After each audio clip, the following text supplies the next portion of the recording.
ఏయ్ ఏందో ఇది? ఏంటంటే అందరూ ఇట్లా మాట్లాడతారు, అందరూ కలిసి వెళ్తారు, ఆ మాత్రం చదువుకోలేరా? పైగా చదువుకునే వాళ్ళగా ఉన్నారు. ఇదిగోండి డబ్బులు. ఏంటిది 10 పైసలు తగ్గే? లేవయ్యా. ఇవ్వయ్యా. లేవయ్యా అంటే ఇవ్వు. అరే లేవో చెప్తున్నాను కదా. ఇవ్వకపోతే దించేస్తాను. నన్ను దింపేస్తావు నువ్వు? ఆ. ఇరుకు పాలు వాళ్ళంటే ఎగసెక్కలుగా ఉందా మీకు అసలు? అంతే 10 పైసలు దింపేస్తా. ఇంతమంది ఉన్నారు బస్సు, 50 మంది 10 పైసలు చదువుకోలేవు నువ్వు. ఇదిగో ఏమిటయ్యా నువ్వు మాట్లాడే అన్యాయం? అన్యాయంగా మాట్లాడుతున్నావు నువ్వు. నువ్వు న్యాయం మాట్లాడతావా? అది కాదయ్యా, ఆయనకు నువ్వు 10 పైసలు ఇవ్వాలన్నాడు కదా. ఏమంటున్నాడు? నువ్వు ఆయనకి 10 పైసలు ఇవ్వాలి అంటున్నాడు.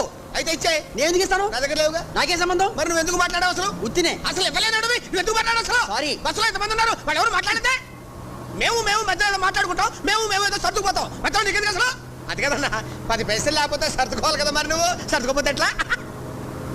ఏమండి టైం ఎంత అయిందండి? 9:10. కొడతావేంటి? లేకపోతే